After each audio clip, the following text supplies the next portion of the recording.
Good evening. Patrick here, 8 Questions with. Welcome to Wednesday. Oh boy. So we are back. This is the next to last show before on vacation. So we are scheduled to talk to Count Gregula today. Um, so he is our first horror host. We have never talked to a horror host before. Um, Gosh, back in the day, there used to be a lot of them. I'm not sure because the lack of independent TV stations. I think horror hosting now is probably regulated to like places like TikTok or here or Vimeo or what have you. I don't know how many independent TV stations are still left in the United States that could conceivably have a horror host. Um, I do know it has a rich history. All the different Doctor Shockers or Swingoolies or Elvira's. There's been a lot of them over the course of TV history. Uh, uh, let's see. Anthony is here. Congratulations, Anthony, on 1,000. Joseph wants to know if he should do his own horror short film to see if he's an actor. I think if you make a horror short, I think you're going to see if you're a good director. Um, as far why not, Joseph? I by all means, if you can find people to get together with and make a short film, by all means. Short films are a wonderful medium to do, and you don't need a lot of equipment. You have your if you have a cell phone, you can make a movie. You can make a movie. Definitely. Yeah, sure. Why not? And Anthony is over 1,000. I predicted that he would have 1,000 before the end of the year. And here it is, way before the end of the year. There's no reason why for Anthony not to have 1,500 before the end of the year. He could conceivably do that. And more power to him. But I'm not sure if you guys, I don't know if you guys have actually seen a horror host before other than Elvira, but she mystery science theater 3000. While that technically wasn't a horror host, it's it's still I guess considered a host, um even though they're part of the show. um yeah, I'm not sure exactly who is active now, but we do know that Count Gregula is active, and he shows up to different events, and he also he does some shows. Count Gregula's Crypt. I don't know. Well, these are the questions we're going to ask him when he gets here. Is if he's on a television station. It used to be like a lot of the times DJs used to come out there and they do local shows, right? And the term was when they wanted to go was to go national or go syndicated, which means that someone will pick them up and distribute them across the country. So there probably, I mean, this is back when we had local TV stations, so we would have like we would have a TV host here, a horror host here. Let's say we had Dr. Rockenstein here in Detroit. It would only be in Detroit. You couldn't see him in Ohio. You couldn't see him in California or Missouri or what have you. But if they went national or they went syndicated, most syndicated, that means that somebody saw you, liked you enough, and then what they do, they would you would film a program. Uh, you know, you find a movie that you would run, and you would film your show, and then it would be syndicated across the country. A lot of horror hosts actually did their show live. Uh, I mean, live shows. They used to do live, they would do commercials between commercials and the movie. Movies were always pretty bad. I mean, that's one of the telltale signs of a horror host is the fact that a lot of them do a lot of public domain movies.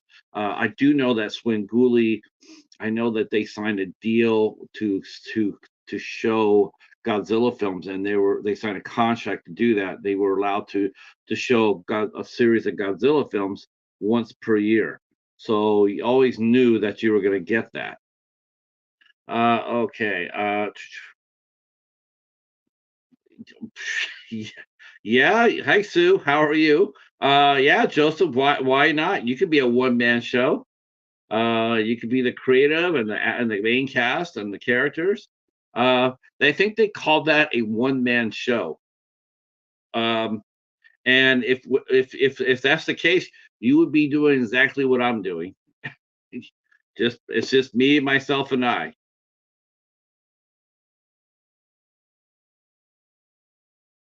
Uh, now, this I'm telling you a little brief story about horror hosting. So I'm really anxious and really eager to talk to Sam Gregula, or otherwise known as Count Gregula. What's it like to be a horror host now in today's market? I mean, I guess I could actually probably find that out. How many independent TV stations are there left? Because most of the TV stations have been bought. They've been bought by different corporations. It's a very rare now to see an independent TV station. Let's see, how many independent TV stations are there left?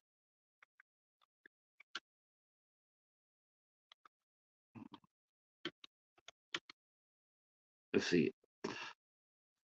All right. Okay, there is a list of independent TV stations. So, but wow, well, there's a little bit more than I thought. Okay, not as much it used to be though. Wow, not by half. I mean, I'm looking at the list now, and there are some, but overall though, there are not that many. I'll see how many there are. I don't think we have any in Michigan. No, let's see. We have one called WHPS. Wow, never heard of that one. Let's see, Channel 20. Wow, I didn't think those are independents. They show different programming. Okay, so it says that we have three independent stations in Michigan. So what I mean by independent TV stations is like when you're with an affiliate station, that means you're owned by a Fox, ABC, NBC, the CW, CBS. That means what you do is you run their programming. Yes, you have independent news stations, but overall, and you run their programming. So, like if you in the afternoon, where uh, I have no idea, I don't know that much about Danielle. Yeah, I know she started really young. I think she started at like 7 years old, but I don't know exactly when she started.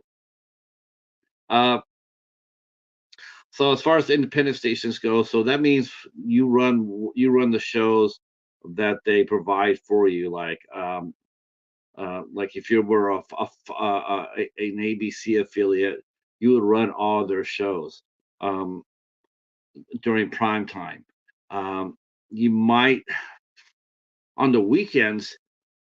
No, not even on the weekends. So on the weekends, you would show their sporting events or their cultural events. That means you run their programming. Um, an independent means that they program their own station with what they can get. A lot of that has to do with repeats of very popular TV shows. Um, like they show old movies or old TV series. They program pretty much what they want, which means in effect, if they wanted to have a horror host on Saturday night and at 10 o'clock and they wanted him to show movies, he or she to show movies, they could do that and they could have a horror host. Um, so, but like I said, there's not very many independent stations left. Very few actually compared to where it used to be. It used to be a lot of them, but corporations go around and they pick them up and then they convert them over to the programming that they want. Because the more they have, the more the corporation is showing, their content in that part of the country, the more they can have for advertising rates and what have you. If you wanted to advertise a movie in Nebraska, and all 6 TV stations, say in Nebraska, are all running Fox programming, you would you would want to go ahead and they control that. That's what they that's the affiliate TV stations control the airwaves basically. So um, so they can sit there and say, yes, if you want to advertise with us, it's going to cost you this amount of money to reach, potentially 5 or 6 million people, hence ad revenue. Uh, well, I will see, Mike. I'm not sure. I heard from our guest tonight. I'm 50-50 that he'll show up. I'm trying to be remain optimistic. I think that he will show up. Um, Yeah, I've already moved the date once. I do that. I do that as a rule. I don't mind that. I will move a date once, but once I advertise you, and it's sort of late in the game to come back there and say, "Yeah, I can't do the show." So we're hoping that he will show up. He said as late as this afternoon he would be here, and then he pinged me and said that he might not. So that's not a good thing. And I'm hoping that he will honor his commitment. So that's what I'm hoping for. I believe he will. He seems like a nice guy. But we'll give him his time. We'll give him, I don't consider it I'll give him 20 minutes or so, after the time. I'm telling you my secrets, right? So yeah, it gets me, and maybe this is maybe I shouldn't be saying this, but I'll say it anyway. But what gets me, and in fact, I'm sure Sam and I we'll talk about this because I'm sure Sam himself has run across this. I'm positive of this.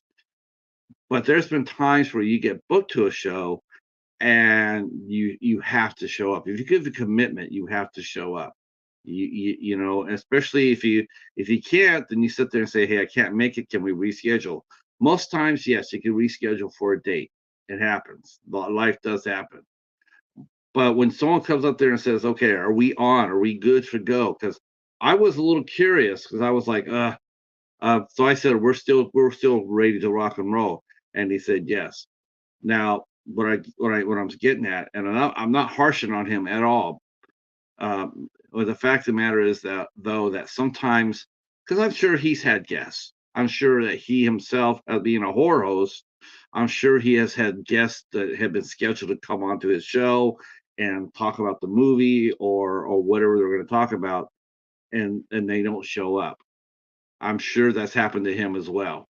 Anybody who's done any show like this, in fact, I'm probably even sure it's happened to you, Mike, where a guest has not shown up. It happens. But the thing that it is when you're a professional and your business is being a host, like doing what I'm doing. I'm doing what Sam is doing, but slightly different. I'm hosting a show. I'm going to present a program with a guest. I'm going to, that's what I'm doing. Sam he shows up. He entertains. He also gets invited to come to different shows. He himself is a host, um, so he understands. He would understand if someone didn't show up, or at the very last minute sit there and say, "Oh, by the way, I'm not going to make it." After Sam has worked his butt off promoting the show, I'm sure Sam is frustrated. I'm sure. I'm sure. I'm actually looking forward to that, to asking him that. Like, how do you handle that?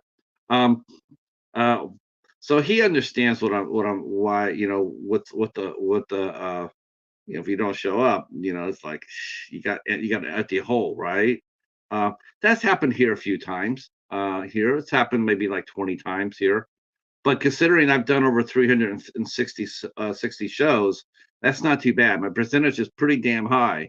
Um, but what gets me, and this is my weakness, I suppose, is the fact that it's like what makes me nervous about a show like this is that I promoted it.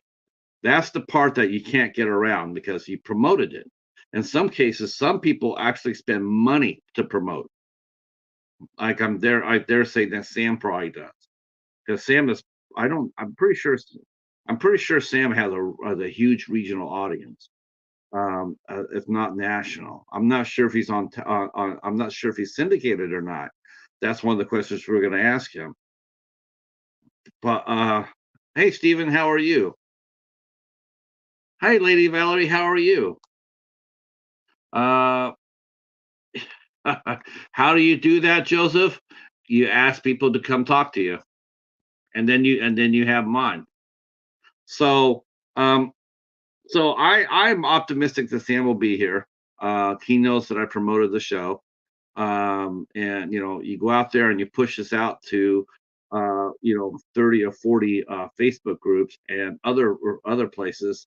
Um, you made a commitment. Like there have been shows. I will admit right here, there are some shows that I have booked that I have not promoted because I had been afraid that the guests would not show up. I had a feeling in my gut that they would not show up. They have, probably like half of it.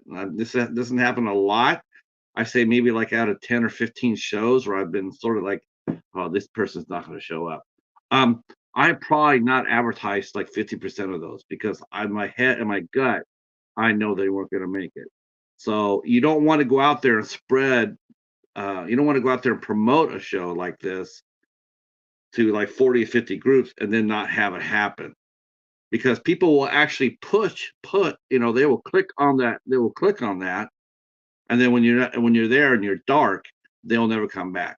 I wanted to see the show. I click on it and there's nobody there.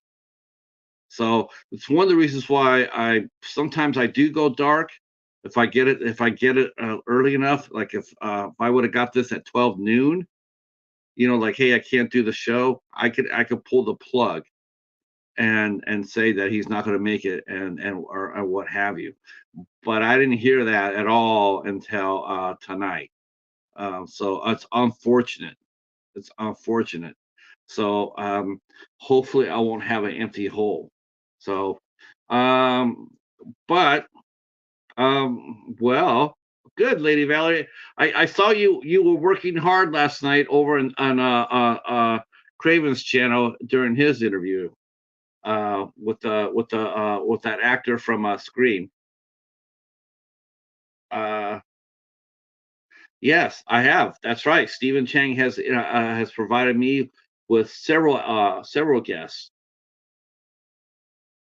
No, I was doing it before you. I'll be doing it afterwards. But I appreciate all the help. That's for sure. We still got to get around. There's things are changing as far as that goes. We got to figure out some different ways to promote the show, and that's actually one of the reasons why I wanted to talk to Sam too, because I want to know how he promotes his show, and that's actually a really good lesson for all of us who do shows, like Steven does, the Women of Darkness, Women of Horror. Let's see. Of course, Mike from Did You See That? He also hosts. And we're always looking for the best way to promote the show, to get a bigger audience. With I mean, if you get a niche, it's great. Um, if you and if you get a niche, that does help. But because a show like mine is all over the place, you never know who I'm going to be talking to. Because a lot of times I don't know who I'm talking to. I'm just going to grab whoever I can get because I love talking to anybody. Um, I mean, I've had people. I'm sitting in this. Looking at the chat. I got to tell you, looking in the chat when I see people in here I've talked to, like we talked to Lady Valerie, and we talked to Anthony, who I'm sure is already gone. We talked to Stephen, um, and we will be talking to Mike from Did You See That? He's one of the guests I will be looking to talk to when I get back from vacation. Um, when you get a guest like that, you don't know what you're going to get. But boy, oh boy, but when you do land it, when you do start it, when they show up, that little red button shows up that says they're here. Man, it's a good feeling. It's a good feeling. That's right. Thank you, Lady Valerie. Oh my gosh, you would be great at this, Valerie. You should. You know what? I heard that TikTok now accepts lives. In fact, Katie just told me that, who just walked through the door, that TikTok does live. So I don't know if StreamYard will connect us with TikTok, but I'm really anxious for Katie's show tomorrow. She has a pretty well known TikToker coming over on her channel for her Creators Corner tomorrow, and I'm really excited to see how that does. I want to see if he will travel. Like, will his fans follow him over to another platform for an interview?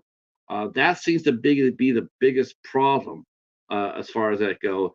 It's very hard to attract people from other platforms here, um, because a lot of the times as far as well, you can attract them here, but they have to be signed in, because this is the problem with YouTube, is that the fact that they yeah, but Instagram Live's not a good format for what we do, Stephen.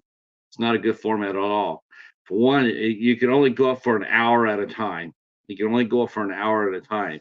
All the chat that you do on Instagram Live, they have chat down there, it disappears within the day. It disappears within a day.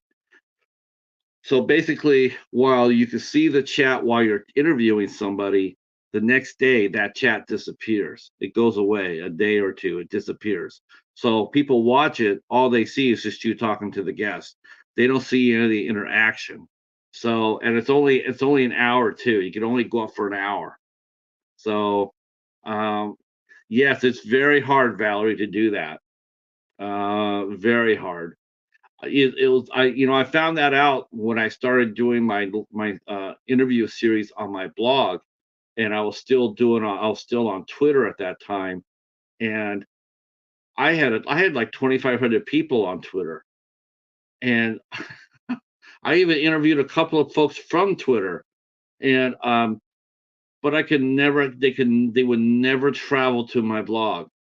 The numbers would tell you that, because on the blog it tells you where your audience comes from, and there'd be like one or two from Twitter, and it's like, remember, over 2,500 people, and you maybe get one or two people coming over, and I would advertise on there.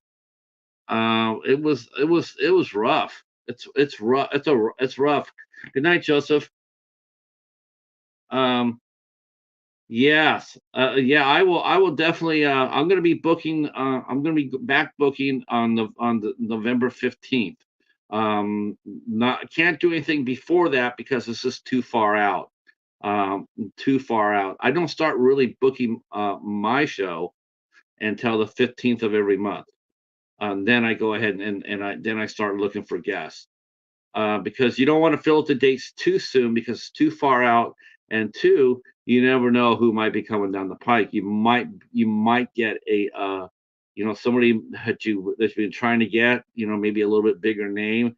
They might go ahead and say yes. So you want to be able to have the date free, because once I book a date, the date's booked. I have never once remove somebody's date, like taking them off a date, moved them off their date for somebody else. I've never said, "Oh, by the way, I can't have you on today's show because I'm interviewing Johnny Depp."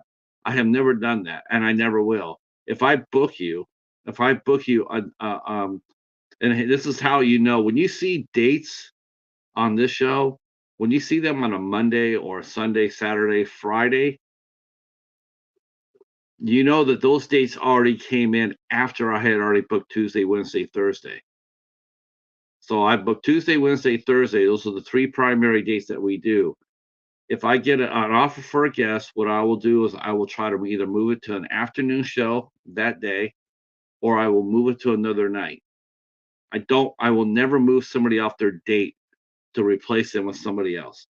I won't do that. That's not fair to them at all. They have committed to the date with me. They have said, I agree. I'd like to talk to you on a Wednesday. I have to honor that. I asked them to come onto the show. I asked them. So and they didn't have to do it. So to invite somebody on a show and then bump them off because there's somebody bigger coming down the road, that's not professional to me or ethical. That's just not. And I won't do it. I will tell the person who came up there and says, "Hey, I've lost dates that way. I've lost guests." Oh yeah, well they can't do the Friday. Like they can only do a Tuesday. I'm sorry, I don't have the room. I don't. Um, uh, no, no, no. I'm not going to be. I'm not going to be on Facebook either. I'm signing off. I'm taking a total hiatus.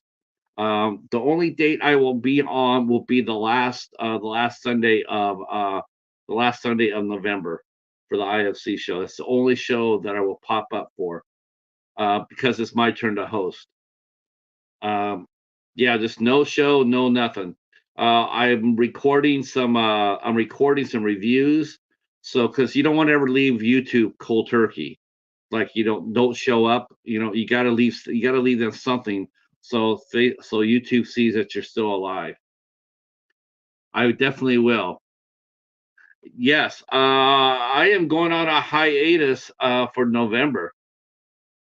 I am going on a hiatus for November. I might do a couple of watch alongs at the end of the for February, for end of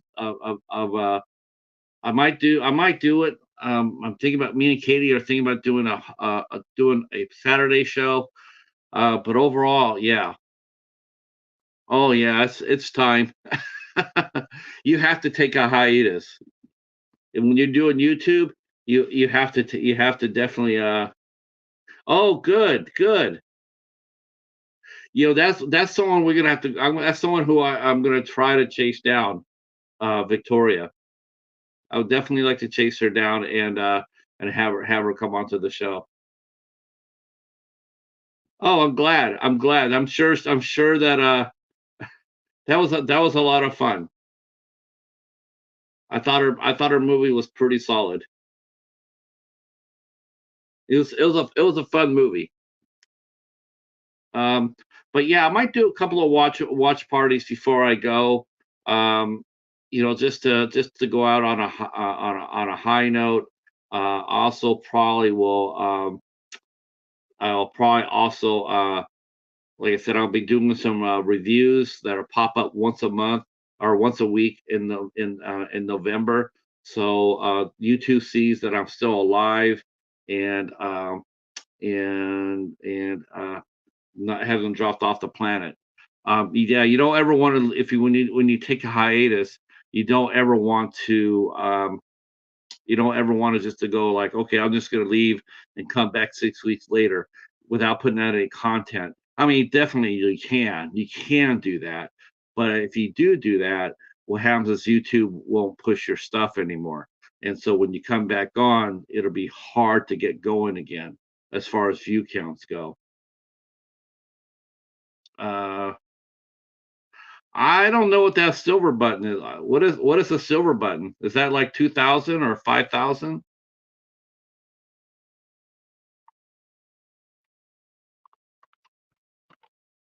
And speaking of guests, and speaking of that, I'll be totally remiss. Tomorrow afternoon at 3 p.m. Tomorrow at 3 p.m. I will be a guest on Mike's show. Did you see that? I will be a guest on his panel. I had a lot of fun. We were guests on the 60th episode, and I got to sit in with some lovely ladies and Mike, and we talked about smuggling food in the theater, and Rudy tooting.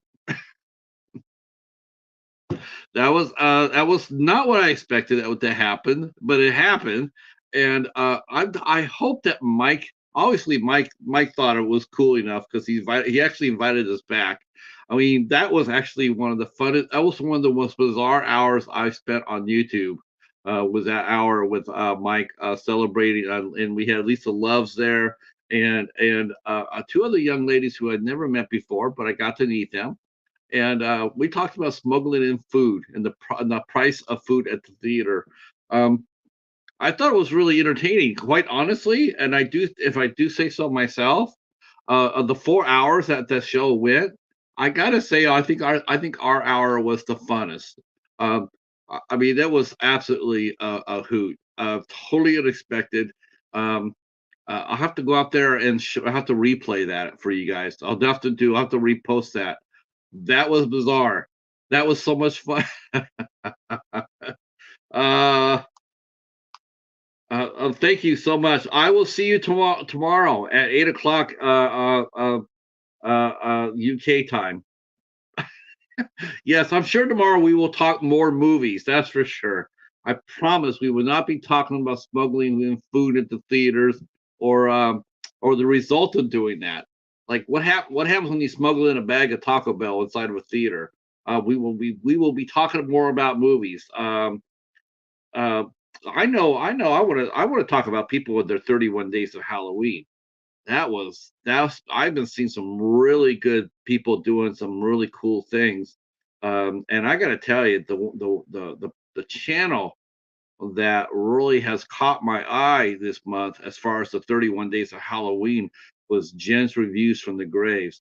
Wow, man, her and Christian, her son, they knocked that out of the park. Really, really good content. They did Chucky, the new Chucky season. They did some true classics like Spellbinder. Oh my gosh, it was amazing. Um, Great content, good deep dives. A lot of fun. Congratulations to Jen and Christian. That rocked. That I had so much fun watching their content. Mr. Bones put out a great. He did Halloween this year. Um, it is now a 16. So my guess looks like it's gonna burn. It's gonna burn me out. Okay, so that happens. That's okay. Uh, I'm still waiting for the bell to ring, so I'm going to give him a. I'll give him. I always give people between 20 and 20 minutes to show. But after that, then yeah, that's unfortunate. That's unfortunate, but it does happen. Let's see. Um, yes, the tickets. Yeah, I can't believe movie ticket prices. Holy cow! When did that happen? I mean, I really did not. I did, when I saw people saying that they're paying, 13, $14 for a movie ticket, I thought they were talking about IMAX tickets, like seeing a movie in IMAX. I know I know that's a more and I know that ticket was more expensive. Um, but they're talking about just regular tickets. Like if you go to the theater tomorrow, it would cost you $15 for a ticket. When did that happen? I must have been asleep. Um, let's see. Let's see. Tickets proceeds. Yeah, yes, right. Tickets go to the like 90% of it go to the studios, and 10% it go to the theater, plus all the concessions. Concessions are stupid. Let's see. Well, yeah, yeah. Best Buy is going to be stopped selling physical media. Yeah. Streaming services, there is something to be said. I mean, but then again, it's also to be said to the point too, where you get physical releases as well. There is something to be said about staying at home, popping up your own popcorn, ordering a pizza, and watching a movie that's streaming. I mean, there is something to be said for that. I can't deny that. But I think the theaters sort of did it themselves, and that is that they don't provide any. They only cater to a certain amount. They don't cater to anybody like myself or us. People here in the horror community. They don't really cater to us. I would love to see independent films, but there's nobody around here doing it. Not on the regular. I mean, they may come in with a Terrifier 2 once in a blue moon, but that's once in a blue moon. Yeah, that happens. It's what gets me is the fact that when you made a commitment to do the show, and and then you wanted to move a date, and then I do that, and then you still do this. That's just not ethical. It's not. I have gotten that movie, Steven. I have not watched it. Uh, yeah, yeah, I know, Hobbs. That was yeah, that was really that wasn't yeah, that was yeah, that I totally get that. Yeah, we had that happen on the midnight hour a couple of times. Um, uh, yeah, we don't get a lot of independent films we just don't. We don't get I don't get the art houses are dying out. It used to be when I was in San Jose. That's where I learned to appreciate independent film when I was in San Jose. There was a theater called the that's what they're called, the Camera 3, the Camera Theaters, and they used to show independent films all the time. Uh, uh, wow, oh, you get posters? Nice. No, do you frame them, Steven? Oh, I'd like to see your posters. I'd like to see that. That would be, you know what? I know there are a few people that collect posters, and I know some of the boutique labels they send posters out with your order. I'd like to see your posters. That would be fun. Uh, so Ohio, the one thing we are in abundance is that we have a lot of independent films shown at theaters. Yeah, you know what? Oh, that's because Ohio is freaking cool. What can I say? Ohio is it's a sleeping giant as far as films go. We've already talked about their film industry. They have a ton of people making great films, great actors based in Ohio. I'm not really surprised to hear about there's a lot of independent film theaters or films being shown in Ohio because there's a lot of content being made there. There's a lot of movies being made there. So um,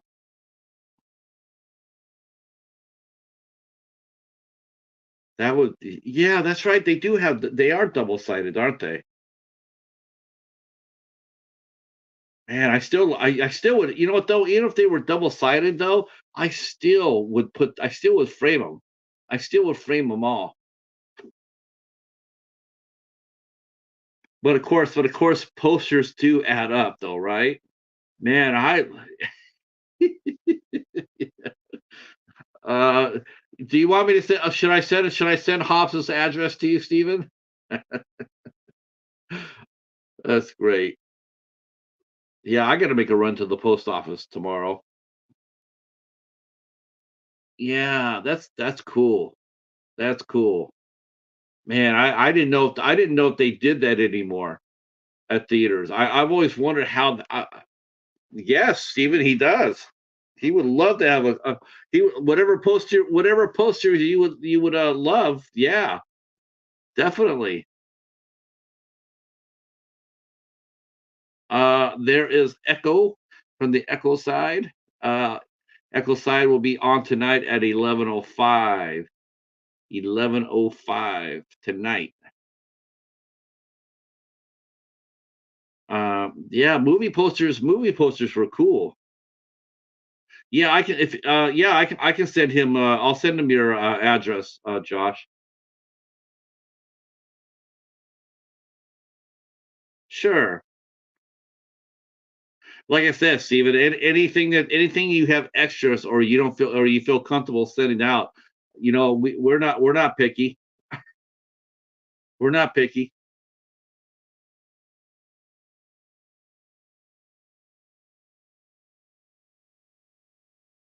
Oh gosh, I have no room. I have no room for posters.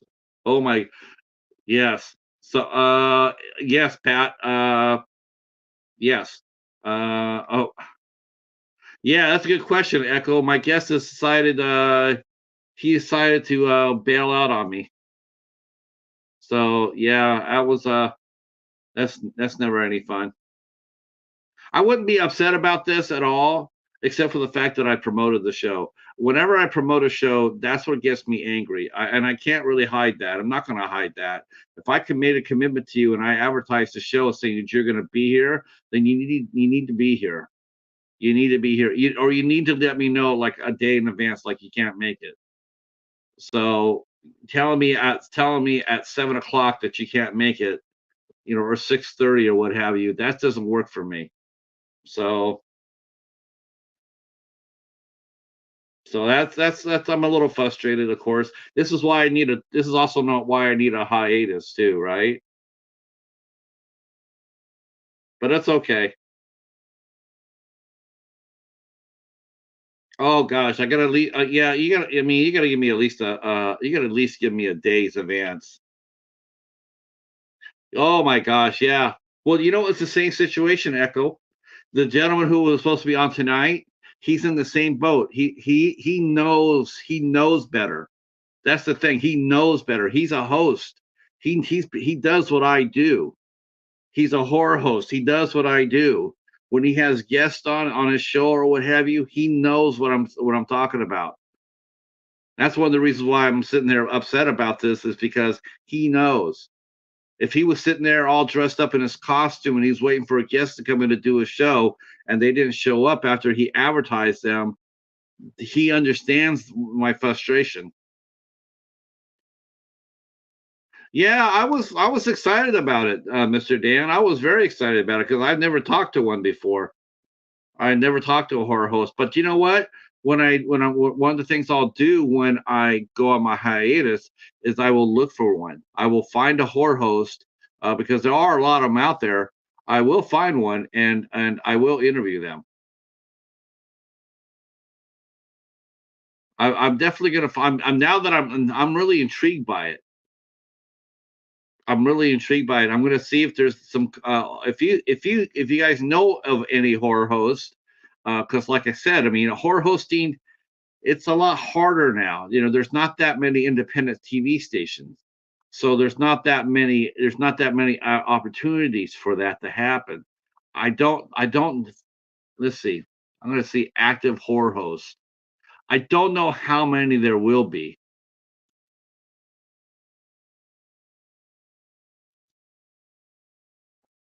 Um yeah, I don't know. It'll be interesting.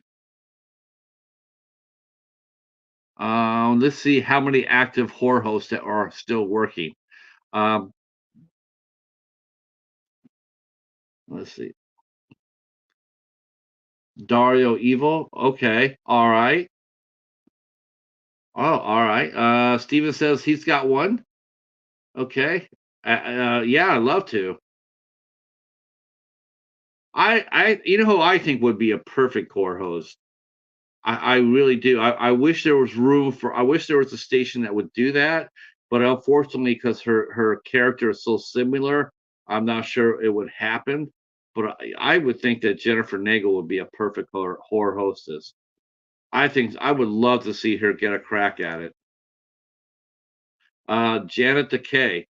All right, that sounds cool. So we got Dario Evil from Louisiana, um, and Janet Decay. All right, all right.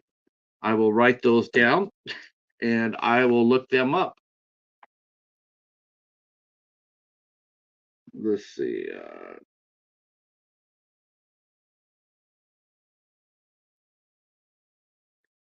Janet Decay and Dario Evil. You think he's an Argento fan, Mr. Dan?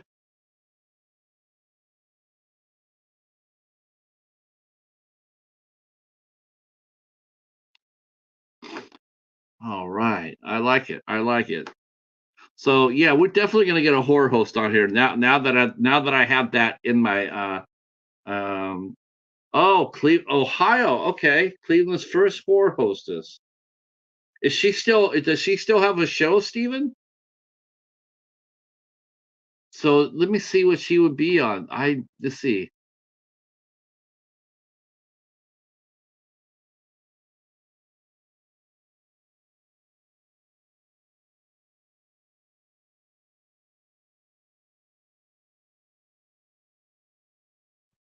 So she would probably be on. um, WBNX or WMFD. So those are two independent TV stations that are still active. Wow. Okay. So yes, I think he is, Mr. Dan. Definitely Argento fan. Okay, Steven will find out if Janet Decay is still active. That would be cool because they have two independent TV stations that cover the Cleveland market. So yeah, there's not very many independent TV stations anymore. Yeah, see, that's where I think a lot of the horror hosts went to. I think they got pushed off of TV into onto the net. Uh, so yeah, and of course, the audiences at those places are not nearly the same as TV. Hey, Russell, but but the fact of the matter is that they're still doing a show. So that's important.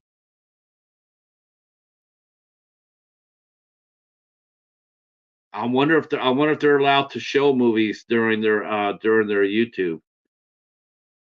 You would think there would be no problem with public domain movies, but if we all have found out that even public domain movies sometimes get shut down by the tube.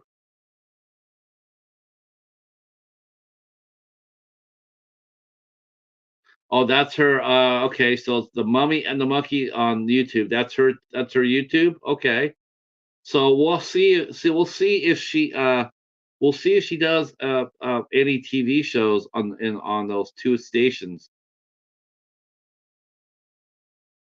I don't know how that would work. I don't know how that would work as far as on a different platform. As I mentioned before, um, a lot of times people just won't follow you to a platform. Like you could have a TV show, but will they follow you to YouTube? If you sit there and say, "Hey, I'm going to be doing YouTube, doing a show on YouTube, come over and watch it." How many people actually will do that?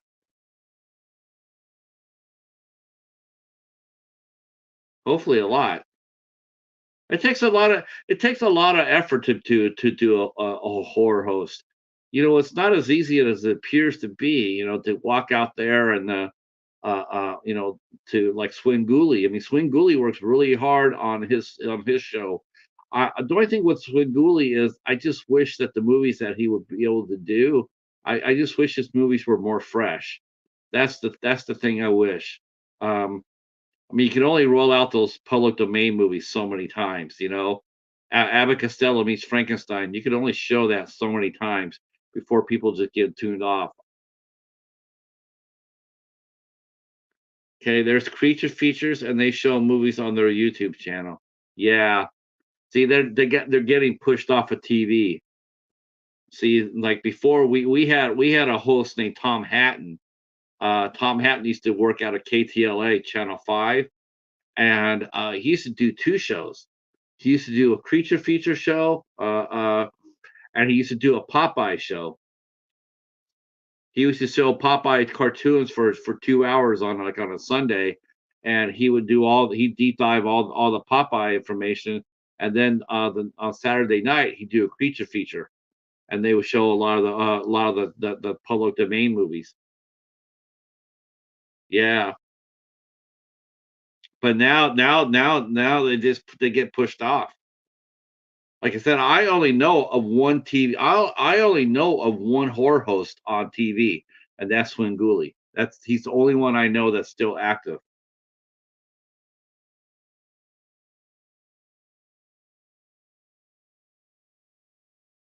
Yeah, I mean that's a good thing, Echo. I mean, it's a good thing. I mean, it basically is.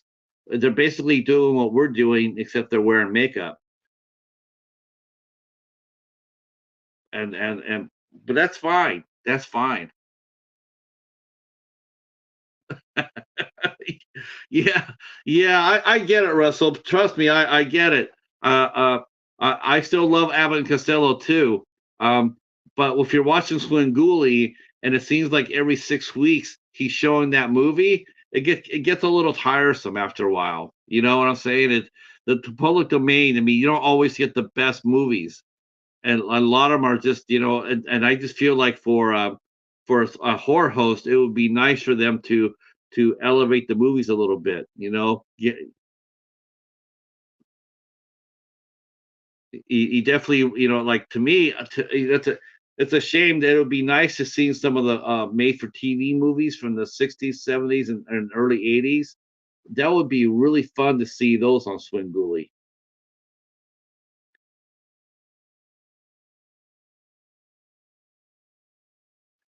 We could make a new horror host, Dan Zombie, the horror host teacher. Um, let's see. Yeah, okay. Dr. Gangrene. I talked to him briefly a long time ago. I didn't know if he was still around or not. And he has a Roku channel. So he is still on Roku, sort of like cable, right? That's sort of like cable, Roku.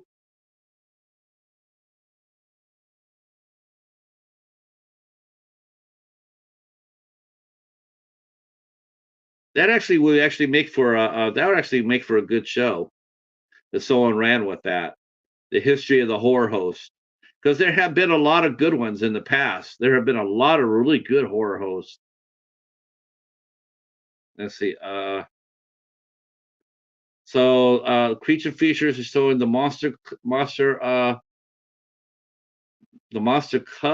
from 1981 and Adam's Family from 77. See those would actually be today's movies on Swinguli. I don't know if Swinguli has ever done either one of those two shows.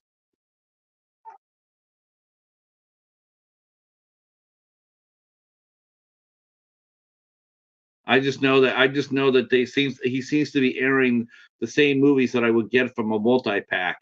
I've often wondered, is that what Swinguli does? Does he go out there to like Walmart and buy that huge ass block of movies that says 100 horror films and they're all public domain? And does he just take that back to the studio and then run them down one at a time?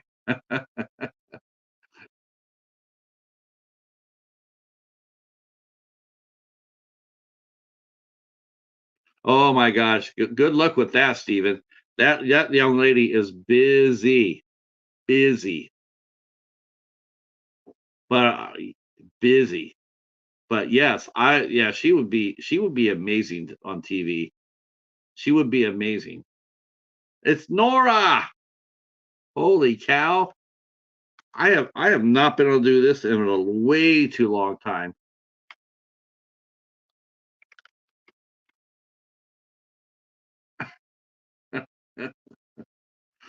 As a matter of fact, sheesh.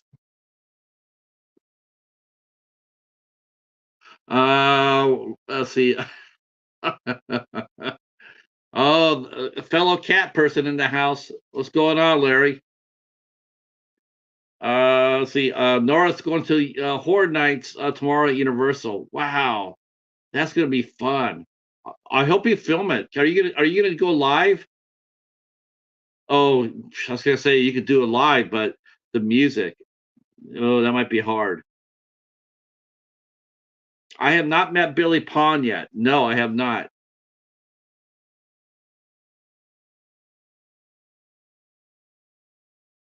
Katie, go ahead and drop your link to your show tomorrow, your Creators Corner. Go ahead and drop that in the chat if you don't mind. So Katie's got something interesting for all of us.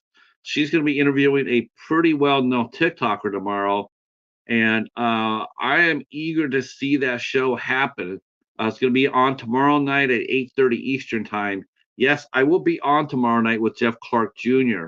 I will be on live tomorrow, but I got to push this show because I'm very curious to see how it works.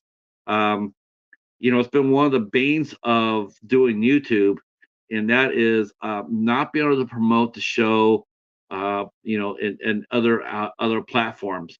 You guys all know this.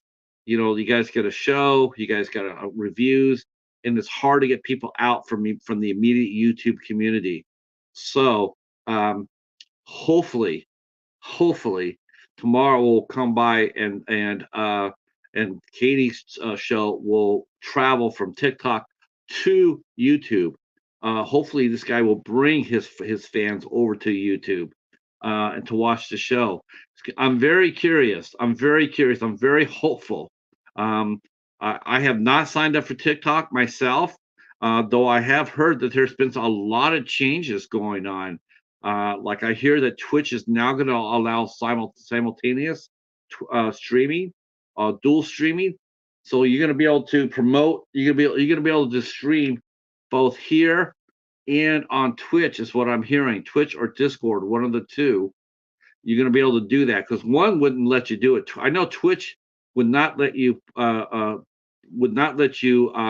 share your YouTube stream on their channel, on their site. Um, but I think that they're waking up to the fact that they're doing that to they're doing that to cut off their own nose, right? It's in their interest to promote within. If you can get someone, if Twitch could get somebody like me to go over to their platform and dual stream, they're going to get my audience from here going over there and vice versa. Instead of just sitting there going like, "No, I'm not going to let you come over here and do that." You're cutting off now a potential of 1,300 people for what? I have 1,300 followers or subs. You're potentially losing that because you won't allow me to stream over on your platform to dual stream. It doesn't make any sense. Um, oh, okay. Let's see. That's right.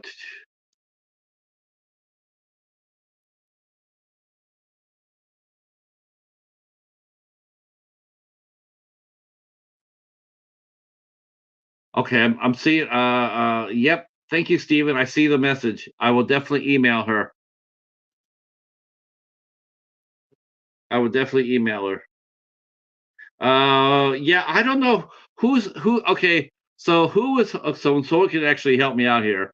So who is now so you can do a stream on Twitch and YouTube together.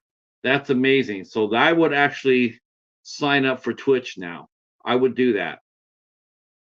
Now, if I can go ahead and do that, then yes. Now I do know that certain people, like Katie mentioned, that TikTok is now allowing people to go live, but you have to have at least 1,000 subs, which was used to be what it was for YouTube. YouTube wouldn't let you use YouTube streaming services until you got over 1,000. But then StreamYard came in there and undercut that. So that anybody can do a live. You don't have to have any amount of viewers. As long as you have StreamYard, you can go live. Uh, okay. Yeah, I'm gonna have to explore that a little bit more. If TikTok does the same thing, if they start allowing simultaneous streaming, that would I didn't know like I said, I didn't know they did lives. So that's amazing. Russell says yes, Twitch. Now, have you been able to do streaming both on Tube and Twitch, Russell?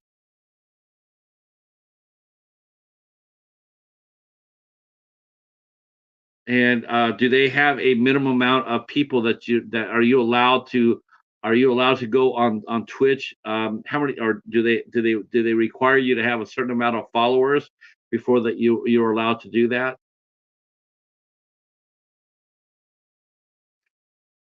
I will contact Janet Decay and let her know. I will contact her in the middle of the month, so I can let her know. Now that's yeah. See,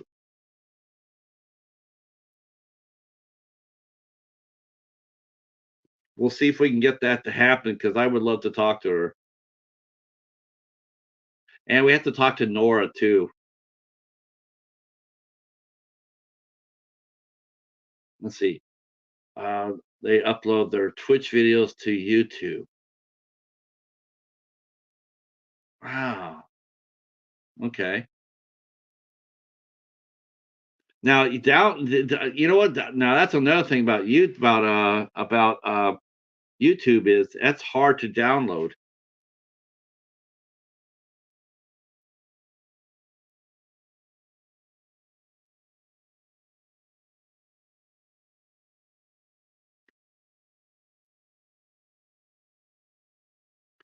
Okay. Yeah, playlists are really, really important for shows like this. If you're doing a hosting show, an interview show, playlists are really, really important. As you see, most of the time, as like probably like 95% of the shows that I do, I continue to let's see, don't stream on Twitch, just follow streamers.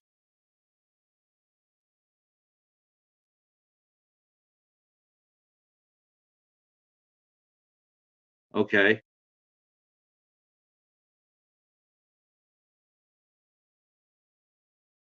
Oh, okay, Twitch streamers. Okay. So there's two different web is it two different sites?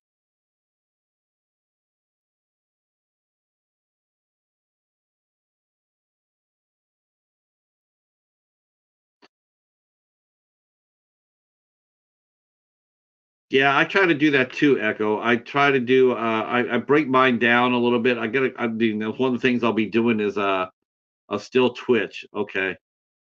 It's one of the things I'll be doing too when I'm on my hiatus is I'll be overhauling my playlist because I want to make those more efficient.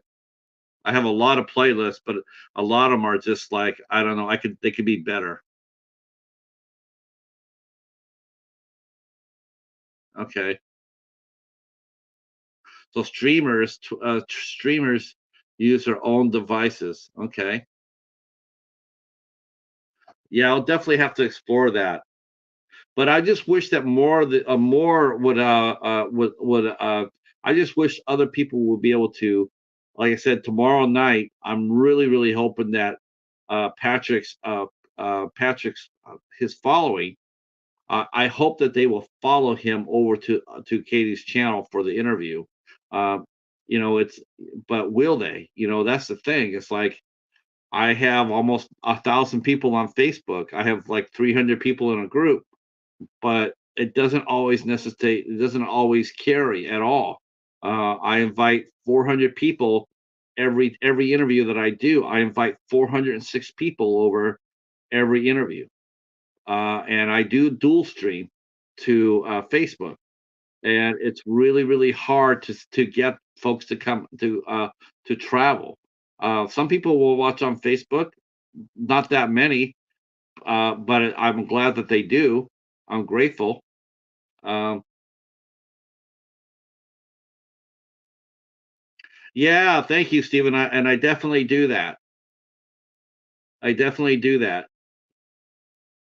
That's the other thing I'll be doing too. I'll be doing more maintenance on my groups too. I'm gonna overhaul those. Um, man, I'm probably gonna just end up just doing all private groups as far as that goes.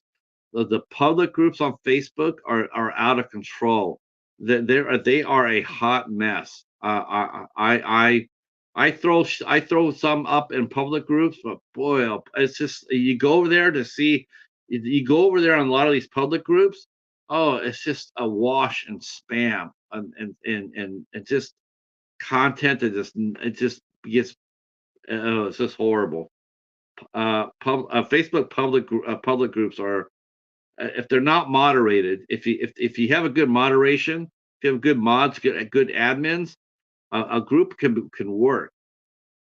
But man, so many groups people start groups, and it's hard to get rid of one. When you make a group, it's hard to end it. A lot of times they won't let you, and they won't let you take down a group. And a lot of times, uh, uh, oh, me and Steven,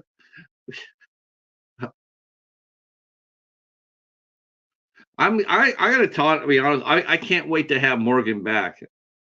We're gonna be inviting some old guests back. I want to have Morgan come back. I definitely want to have Jennifer come back. I want to have Audrey come back. Um, we're gonna catch up with our good friend Mike Ferguson. We haven't had him on the show for a while. He's still busy. He just got done posting a picture where he loses his head. Um, Hopefully next year, Mike Markov's big movie with Glenn Powell will be hitting the theaters. I cannot wait to see that. Um, Aaliyah McKendrick's still out there with her movie. Um, she's still she's still gonna be writing the remake for I Know What You Did Last Summer. I can't wait for that reboot to happen. That'll be very exciting. I'm very excited. I'm very excited to see some familiar faces come back. And yes, I want to talk to Sadie again because Sadie's fun to talk to. Uh, uh, yeah, Steven's doing pretty well too. In fact, I hear rumor has it that Echo will be hosting the House of Horrors in November. He will be taking over. He will be hosting an episode of House of Horrors.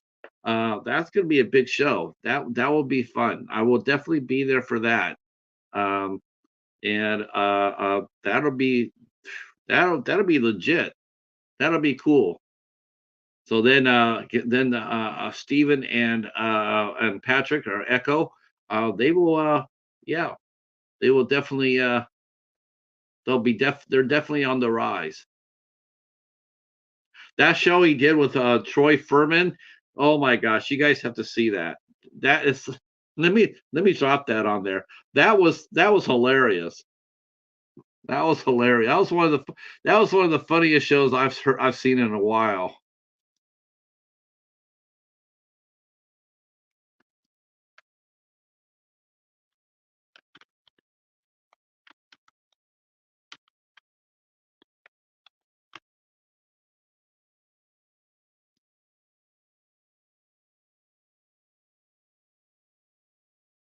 Oh,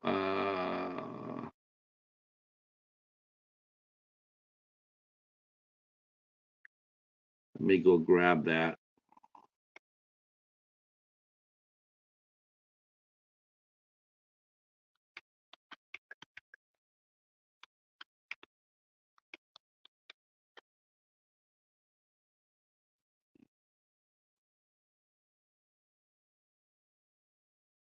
Okay.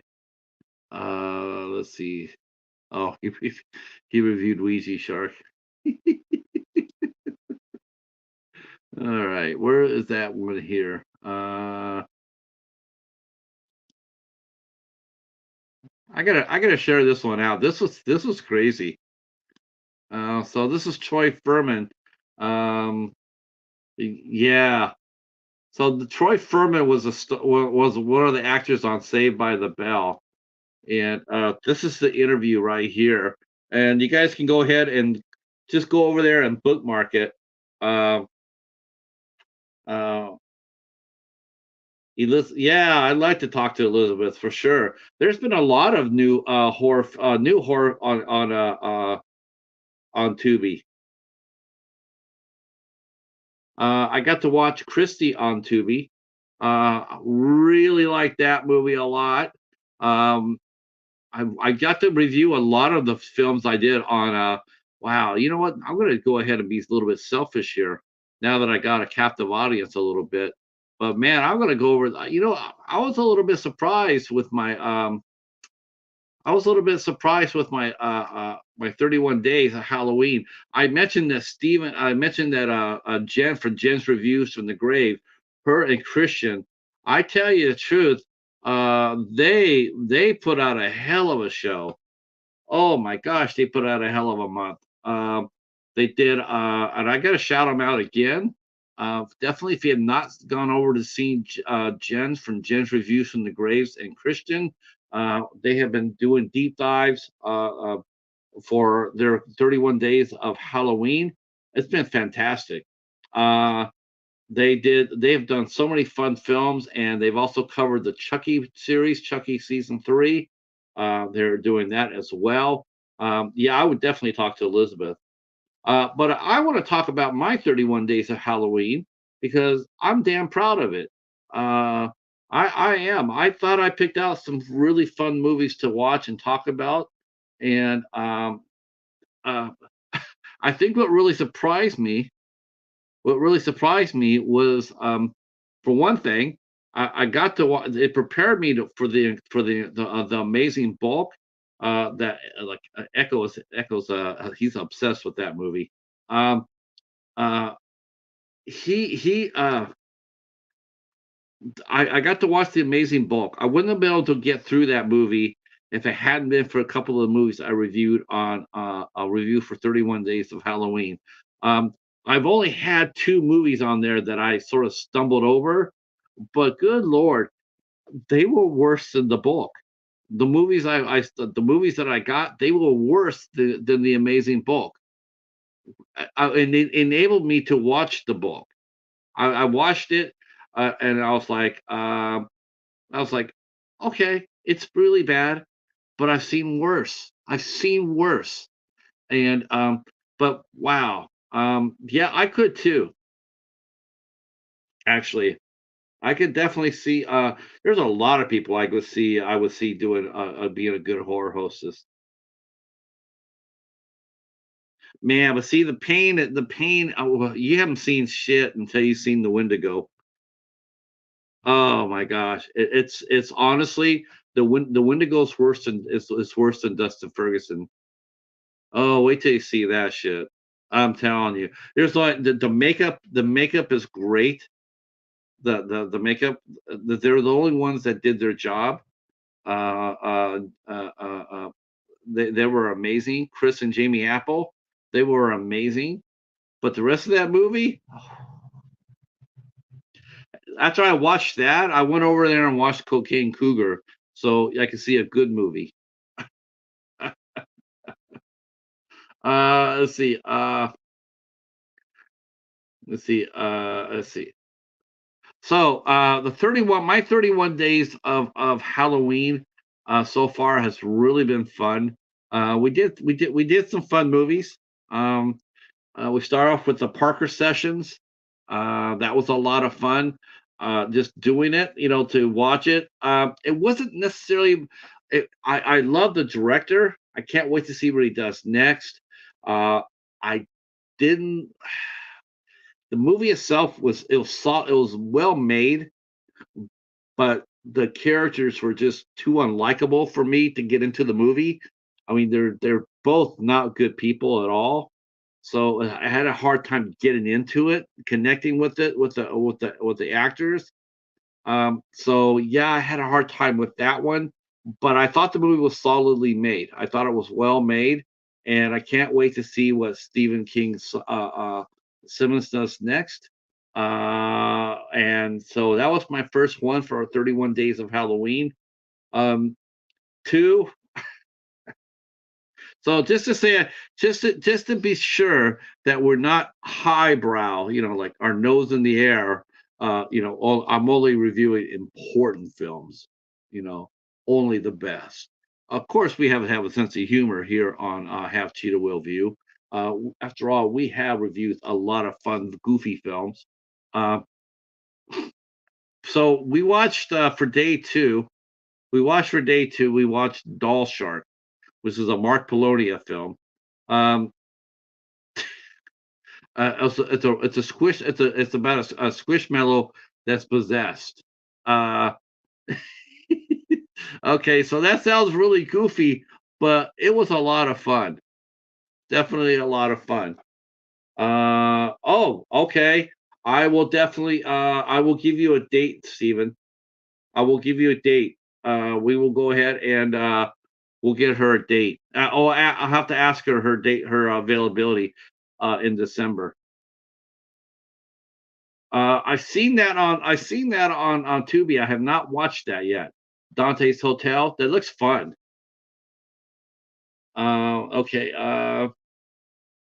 Yeah. Oh, yes. Okay. So yeah, I don't. You know, for one thing, if you're going to do a movie about a Wendigo, you cannot do it in the United States. You just can't do it. You cannot make the Wendigo here in the States. It's not an American movie. Night Russell. Oh, wait a minute. For Halloween Ends? Oh, well, okay, I'm just giving you my last rites there for you, Russell. I hope you survive it. Please let us know afterwards if you made it out alive. Ted Raimi's in it. Okay, Ted Raimi, he does horror films. I think the last movie I saw Ted Raimi in was Darkness Rising, which had a killer performance by Katrina Law, but the rest of the movie was not so good. All right. So we did Doll Shark for day two. All right. All right. Judd Nelson. Okay, when he's on, he's good. My third movie was Dying to Sleep, which we had the cast on Eight Questions with. And I saved it for my 31 days of Halloween. I'm glad I did. It's not technically a horror movie. It has some horror elements into it, but I think it's more of a spiritual movie. I think it's very spiritual actually, and it's a very moving film. It's a very good movie, and it's heartwarming, and it has a story about family and acceptance and forgiveness, and yeah, I liked it a lot. I thought it was a really well made movie.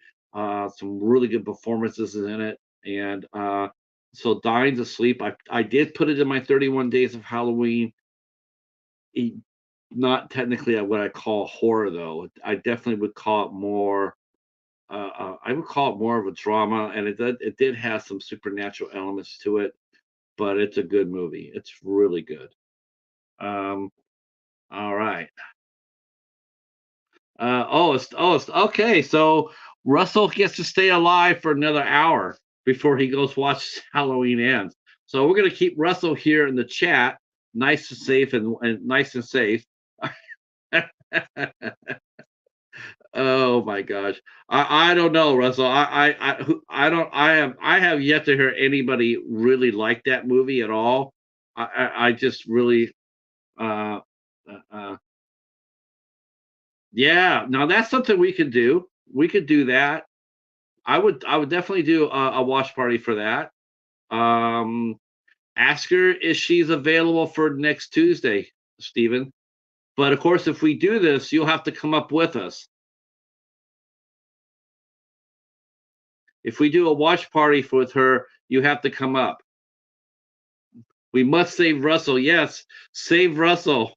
No, Russell. Who's hosting the Halloween Ends stream? Who would do that? Who have you pissed off, Russell, that they have done the stream? Save Russell. Gotta save Russell.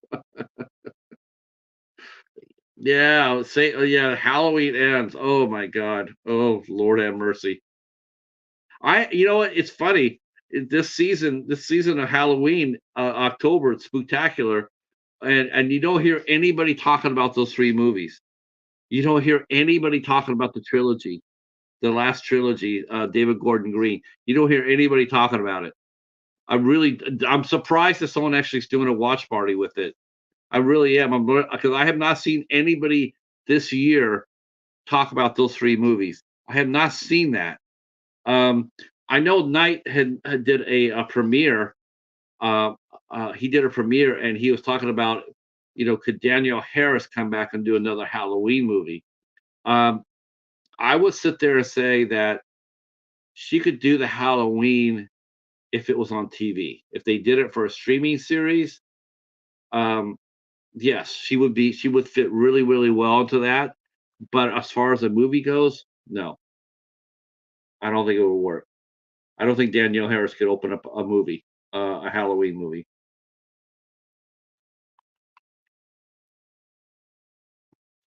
I don't see a studio, major studio, putting that kind of pressure on her. Um, it's a curse. It's sort of like a catch 22. Danielle Harris is a very popular actress in the horror community, and she does a lot. But she does a lot of movies. It's the same thing with Michael J. White. To me, I've always think Michael J. White should have been a massive star. I mean, he should have been the ones opening all these action movies and whatnot that we saw. But Michael J. White has done a lot of straight to video movies, and in the eyes of the studios, that's all they see him as, a straight to a video star, a direct to video star. Is it right? Is it fair? Hell no, because I would go see a Michael J. White movie. It was playing at the theater. I definitely would. Um, he's a badass. He's cool as hell. But no major studio is going to go ahead and put, like, they're not going to put him in the Avengers movie. They're not going to have him open a movie like Tenet. They're not, like John David Washington or Jonathan Majors. They won't do it. He probably could not open. He could not carry a movie. He could not. People would not come out there to the theater because it's a Michael J. White movie. It just wouldn't. And I don't think it would happen for Danielle Harris either. I think she's done too many straight to home video movies, and that's all that they see her as. And a lot of those people, they can go back and check the numbers that she does as well. Like, okay, so she put out a brand new movie. How many people watched it? How many people bought it? And I don't think it would be nearly enough for them to sit there and say, we can trust this woman to open up a Halloween. I just don't. But if it was a TV series, then yes, I think that like on if it was on Netflix, or if it was on Apple or Amazon Prime, yes, I think Danielle Harris would do fine for a Halloween TV series. But if you're going to relaunch the Halloween franchise, I just don't see it. Maybe as the first victim, maybe just to get the character in there, she'd have sort of like a cameo, or sort of like Ellen Burstyn was in the recent Exorcist movie, something like that. But no, I don't think that she could do. I don't think she could. Her name would be big enough to relaunch the Halloween franchise on. Um, let's see. Michael C. Hall would be good. Would be good. Dexter, yeah. You know what? But Michael C. Hall has also done a lot of independent films too. I don't know if you could actually see. There's not that many people you could actually open up a horror movie with. And I think with a franchise I mean, look what Tobin Bell and Shawnee Smith, right? They came back for Saw 10. Saw 10 did not do nearly as well as they thought they would. They didn't do that well at all. I don't even think it did $100 million. I mean, that sounds. I don't know if it even did 50. I know it cost 30. Let's see. I'll see if I can find that out. I know last weekend, here it is last weekend, I can tell you this, that The Nightmare Before Christmas, they re-released that last weekend, and that actually did better than Saw 10. All right, let's see what the total is for Saw.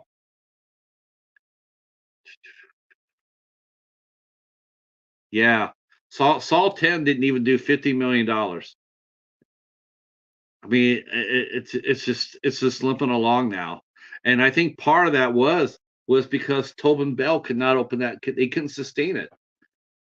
Shawnee Smith has not been active in years, so the names, and the names, they mean something to us older viewers, but to the newer viewers, those names mean nothing, and it just didn't do that well. It didn't even. I don't even think it made its money back. I thought it cost $30 million to make. but they always say that a movie isn't a success until it does double the budget, right?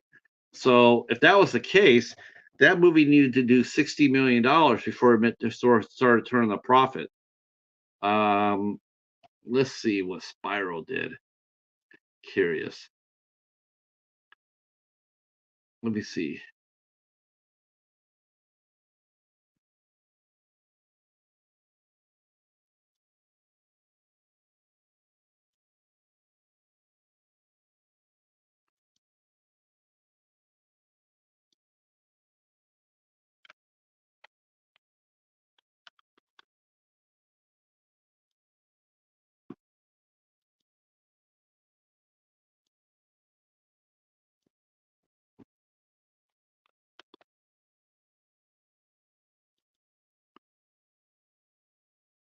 Okay, so just to give you a perspective here, um, Spiral was made for $20 million.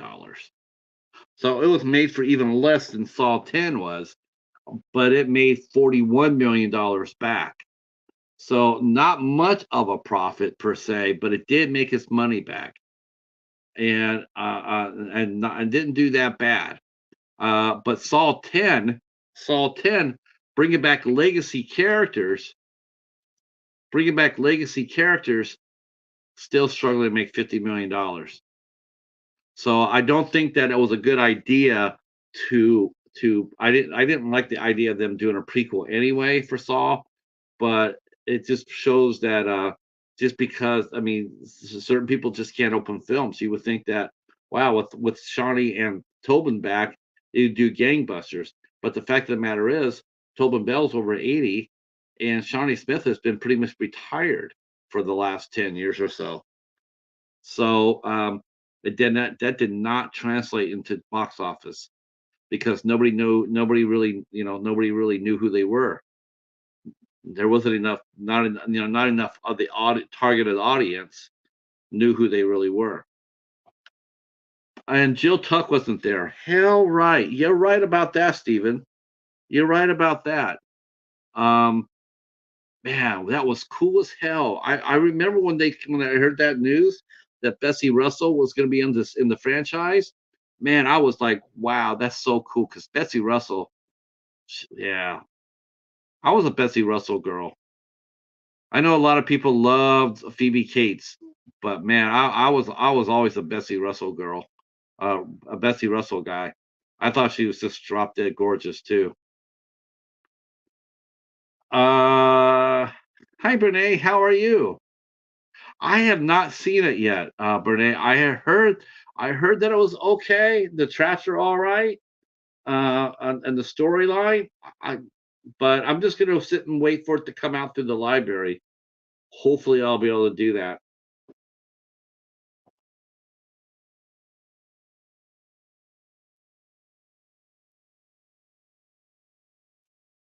But yeah, I saw that on the Night Watch though.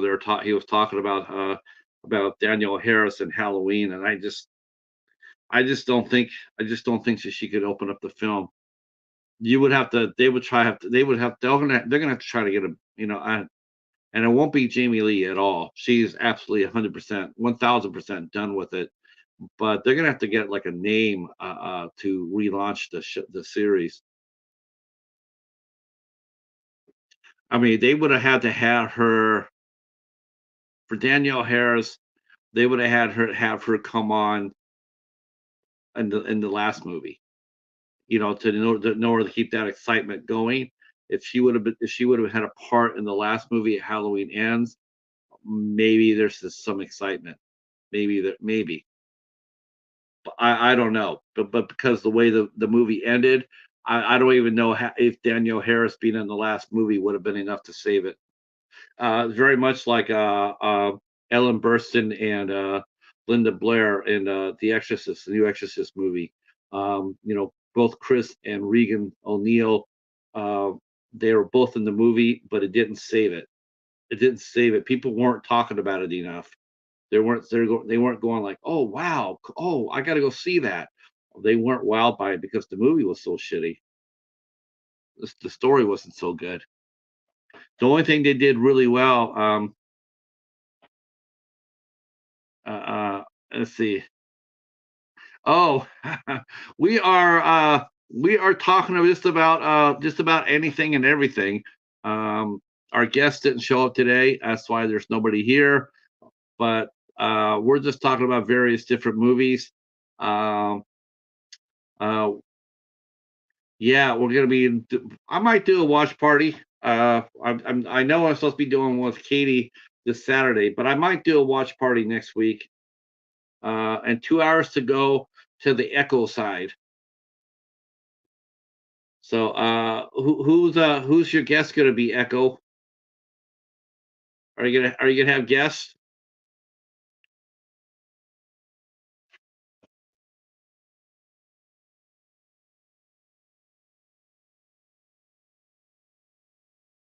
It'll be and that's right. You're doing a double feature, right? So you're doing like two movies tonight, right?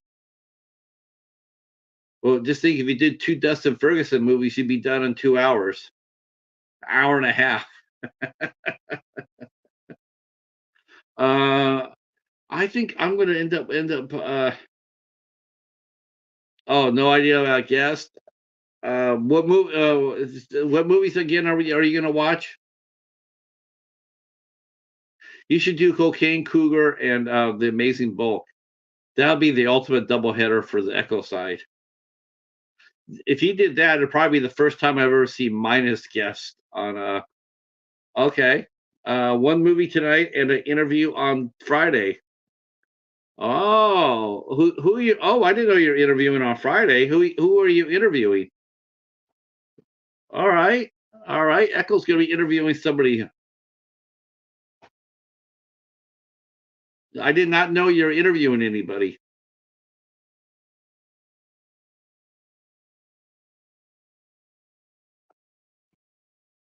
That'd be cool. That would be fun. Night of the Demons.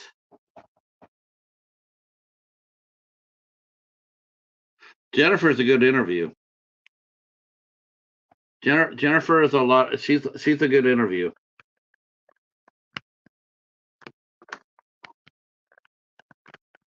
Uh, Sorry about that.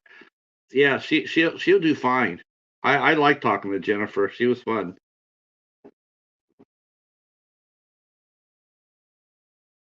and that's a good guess for you too.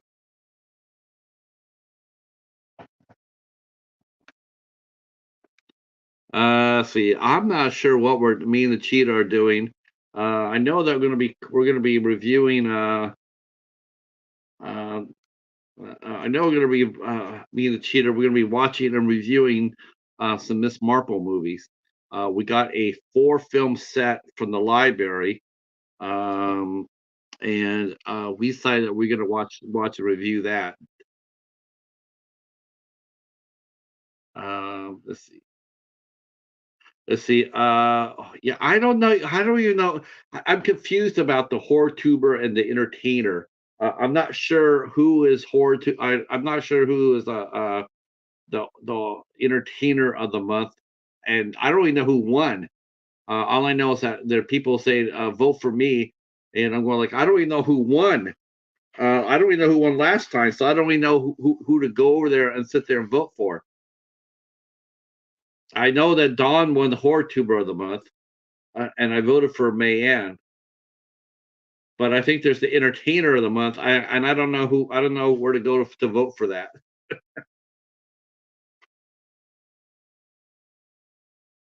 And did they waive the 1,000 person rule for the entertainer of the month, or is that all still under 1,000? I think entertainer of the month could be anybody. Okay, I think entertainer of the month should be anybody. It doesn't matter how big they are or small they are. The Hortuber, I can understand the under 1,000. I like that because it's building the channel. You're up for entertainer, but I asked them to remove me. I don't know. We shouldn't have did that, Echo. Being an entertainer. I'm more about, you know what, that's really cool to be nominated for entertainer.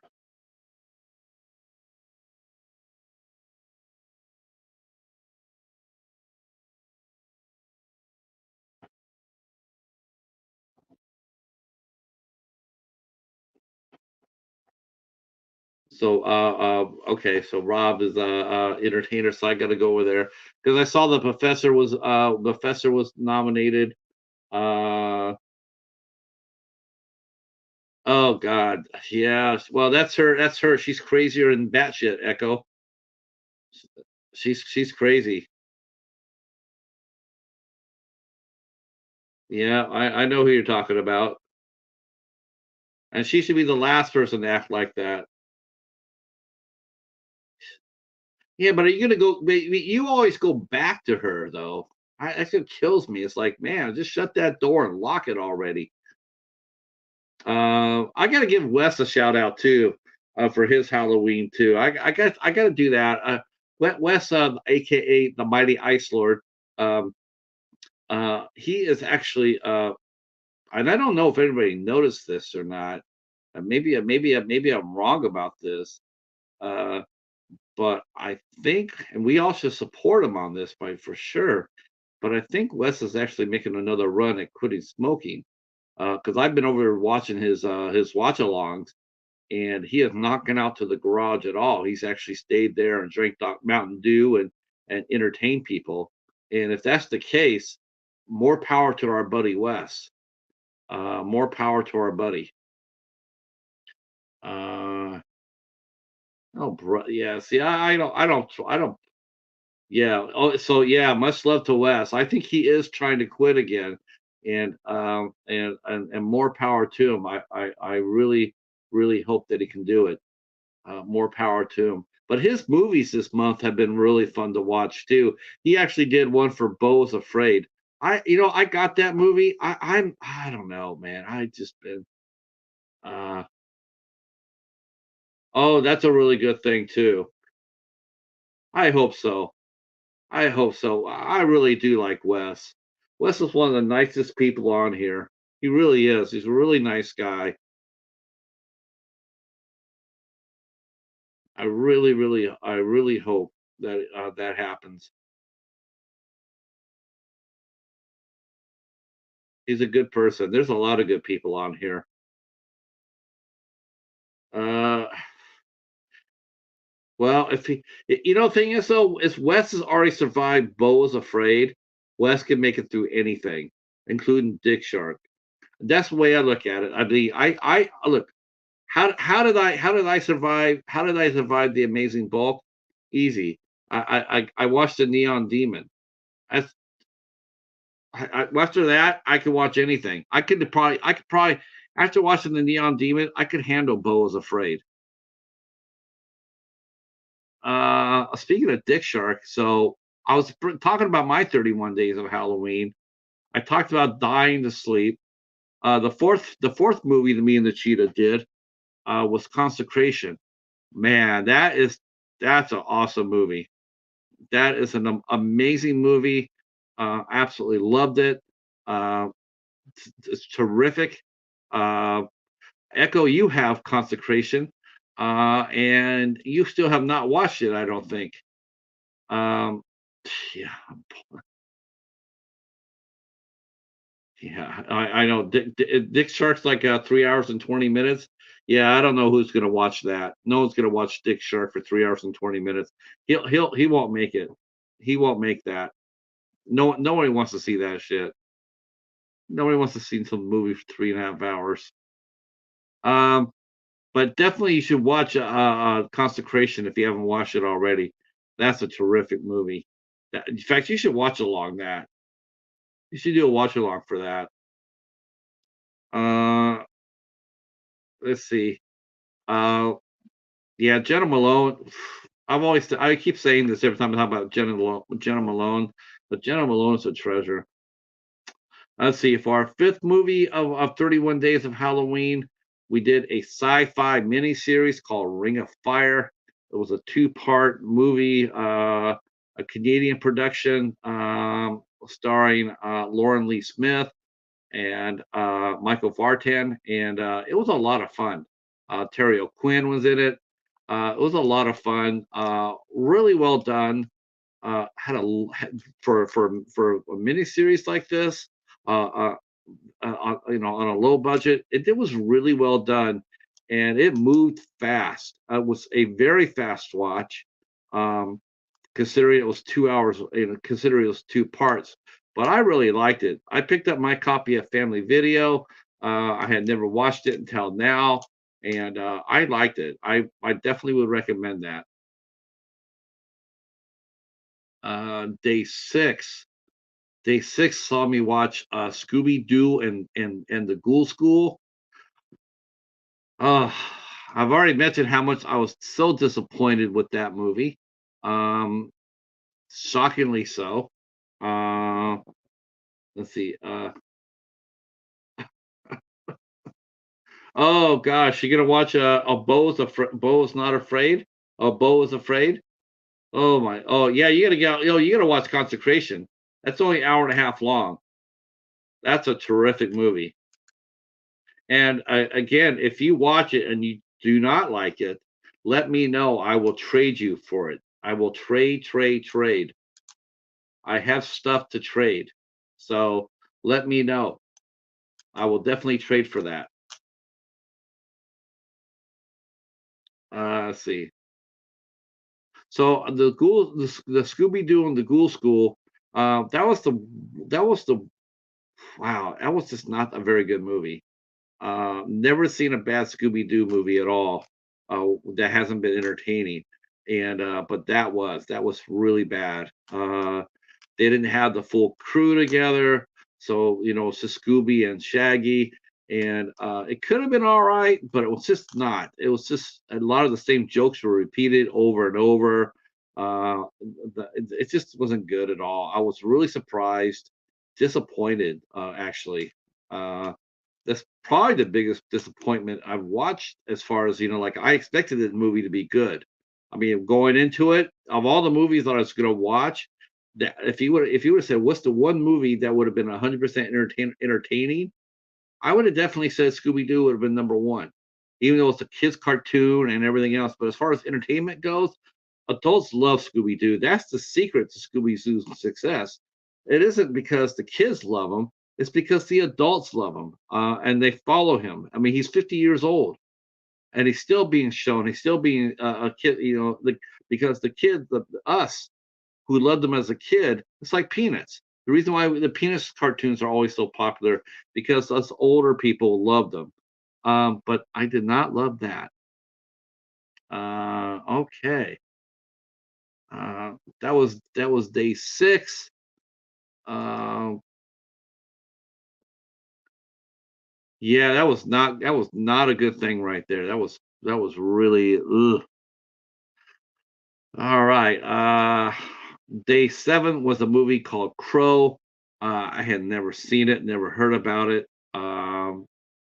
That was an interesting movie. Um, it was an English movie. It has horror elements in it. But it was decent. It could have been a little bit better, but they did have a dastardly villain, that's for sure. That was a pretty villainous guy. He definitely deserved what he got. But it was a very interesting movie, and but it could have been just a little bit better. And I did like it, but I didn't love it.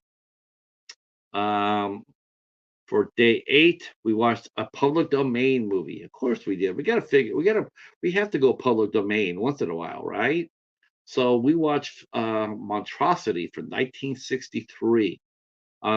It was funny is because about the same time that I was watching and recording this, it's the same time that Josh from Hobbs Horror, he did a review of it. He dropped a review of Monstrosity, and he didn't know that I was doing this movie, and I didn't know he was doing his. So when he dropped it, I had just got done finishing and uploading mine, and when he dropped his review, so I thought that was pretty entertaining that we both covered the same film. Um, but that tells you that's how brothers think. You know, one they can sense the vibe off of each other. So I thought Monstrosity was fine. I thought it was entertaining. Um, Nothing special, but it was entertaining as hell, and I enjoyed it. Uh, see, Day 9 saw a first time watch that a lot of people were really surprised at. They're going like, "What?" But I watched Tim Burton's The Corpse Bride for the first time. Uh, that was entertaining as hell too. Um, yeah, and they also did a few shows with just Shaggy, Scooby, and Daphne, which I didn't understand that.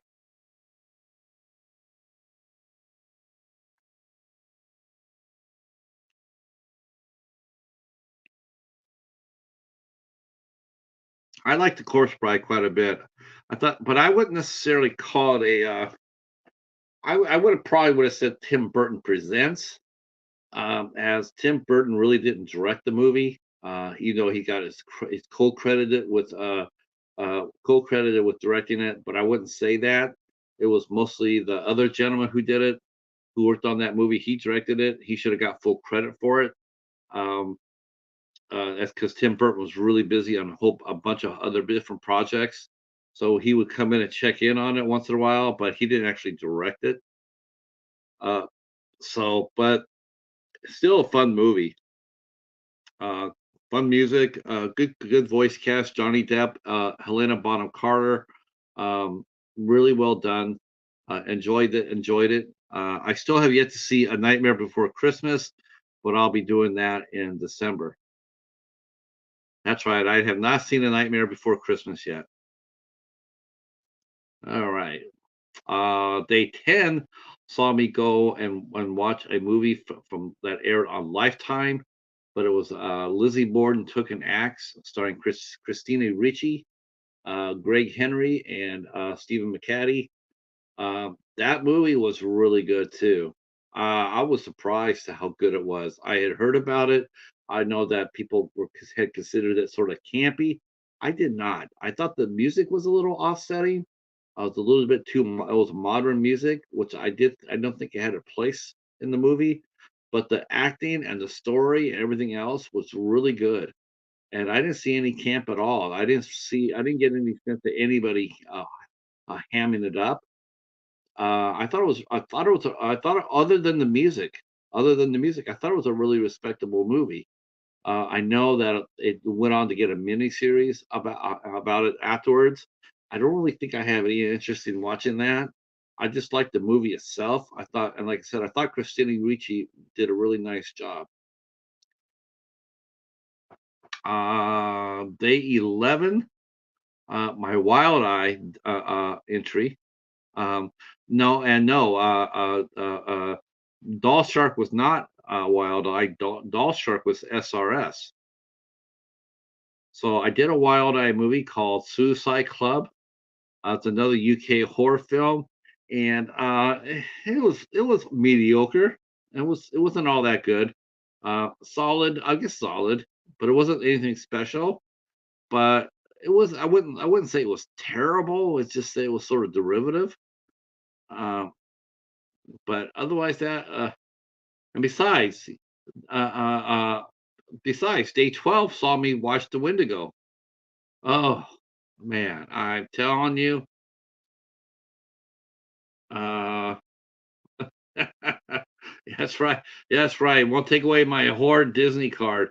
But don't forget, I have watched a lot of Disney movies. In fact, I picked up the live action Little Mermaid.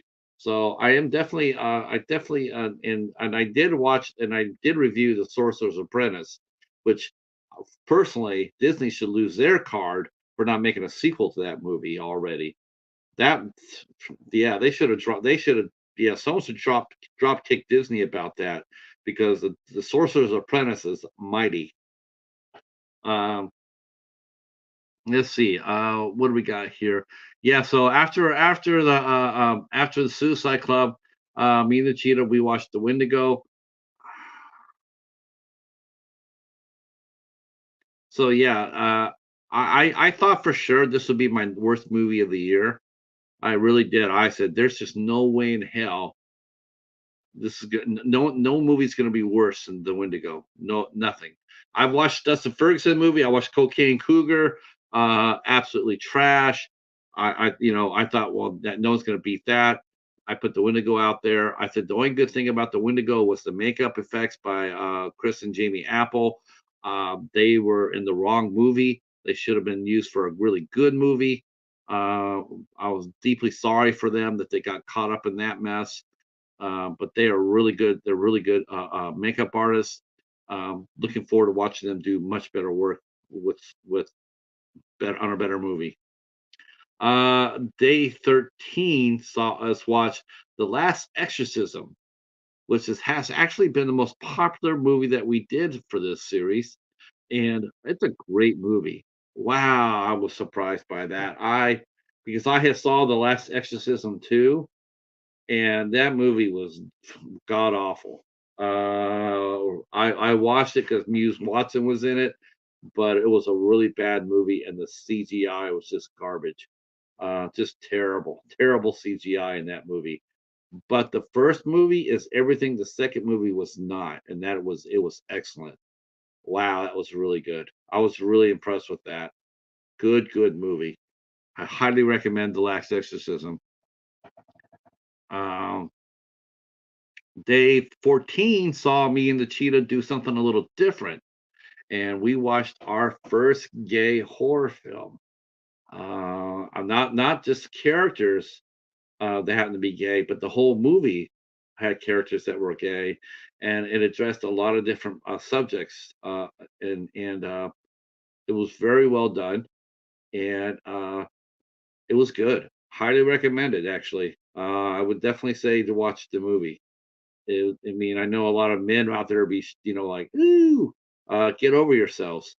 This is a very good movie and it's a terrific horror film. And it has a really interesting ending. Um, this is from Cynophobia releasing. They're the ones that released Rootwood or Brightwood. I'm sorry, Brightwood. And I've also reviewed. I got a new movie from them that I'll be reviewing as well, called The Goldsmith. I'll be reviewing that shortly, and I'm also looking forward to January when they do the physical release for The Glass Table. I saw The Glass Table already. I'm gonna wait till I get to my hard copy of that. But I gotta tell you right now, The Glass Table is gonna shatter some people. That will break some people. That's a really disturbing movie. Really disturbing. Uh, that one had me. My stomach was edgy. Um, let's see. Shooting in Maine, 16 dead, 50 to 60 injured. Suspect still on the loose. Hey, all right, America. Yeah. Shit. America. Where's the good guy with the gun? Wow. Yeah. Wow, man. He must have had himself an M16, an eight. Hey, Matthew, how's it going, sir? There's no such thing as a good guy with a gun. All there is it's just a person that a potential mass murderer is more like it. How are you, Matthew? I think you're new to the channel. Welcome in, welcome in. Let me go over your channel and see if you and I have met. We have not met, but we will now, I think.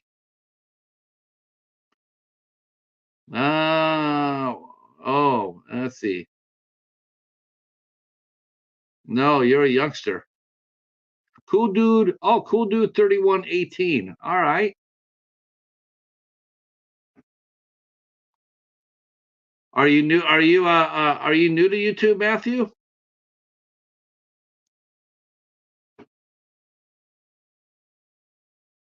My favorite movie so far from my 31 days.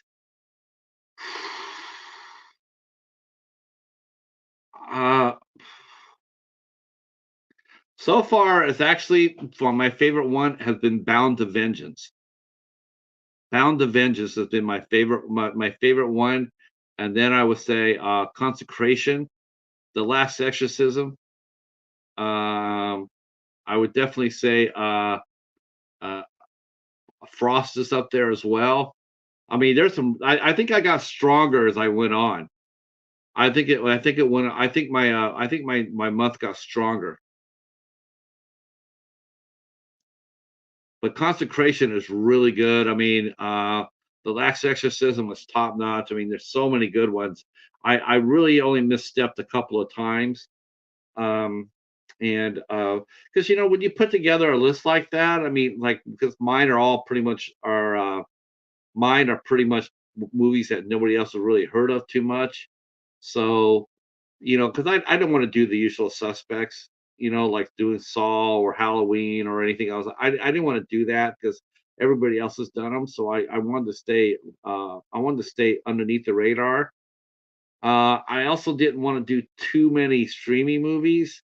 Some of them I had no choice. Those that like I did, even though I well I have Christie, but I don't know where I put it, so I had to watch that one on streaming. Um, yeah, the Killjoy movies. I have those. I think they made three of them. I think they made three movies, and I have all three of those. I have them with my Puppet Master collection. I got that. I got the Puppet Master collection, Killjoy, and then I got the Andy Sedaris collection. I got them at Kmart. There are now five Killjoy. I think when I got my set, it was only three. And yeah, you also did the Maneater series too. I thought all the Maneater series got released, but they may not have. But I did a few of those. I did Sea Beast. I done uh, Behemoth. I did Maneater. Maneater was actually pretty good. That was pretty good with Dean Cain. Surprisingly good. That was all right.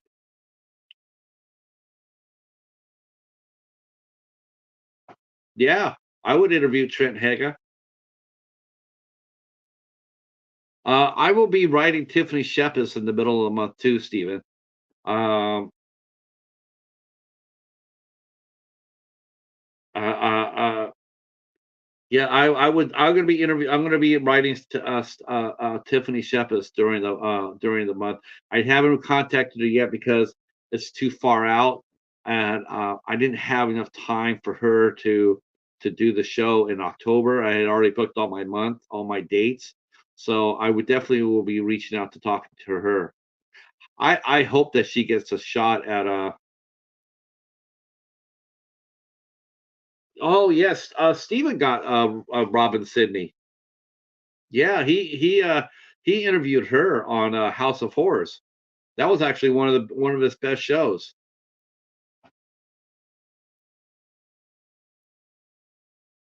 And I'm very excited to know I'm going to probably get a chance to interview Ashleen Clark again. Her new movie is out. I mean, it's premiering pretty soon. I can't wait to talk to her again.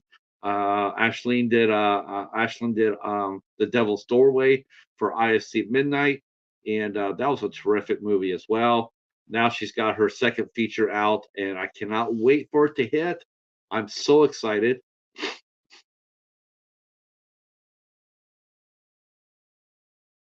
Yeah, she's a very nice person.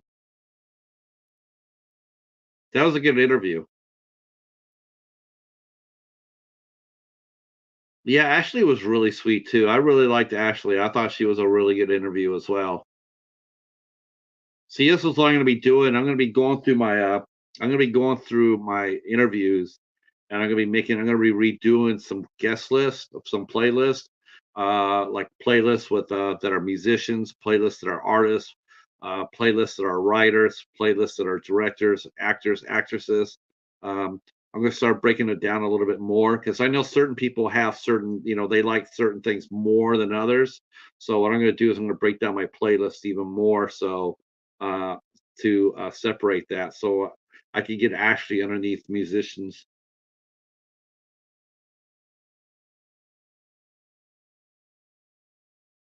Yeah, I would like this. I would like to talk. I'm going to bring back some people next year, for sure. Like I said, I enjoy talking to people. I don't want to just make it a one shot deal. So I definitely going to be going back and circling back and seeing if I can talk to some people and see how they've been doing.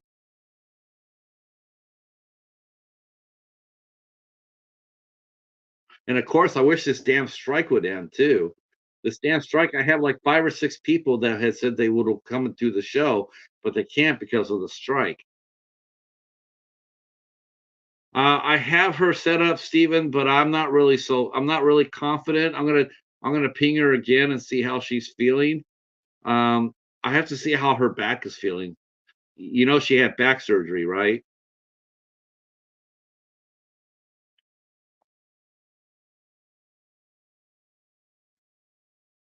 She had a operation on her back. So I have her pushed in December, but I don't know. I'm sort of getting that maybe I don't know if that's gonna work out. I I'm getting the feeling that the closer we get to the date, the more she's gonna say no. So I'm just gonna probably just gonna unhook my wagon from that and just go a different direction. I don't want to put her underneath any pressure. I don't. That's I don't want to do that. Maybe if I see her do another interview on another channel, then I'd be confident enough to have her come back. But right now, I just got a bad feeling that the closer it gets to the date, the more I'm going to be. Ugh.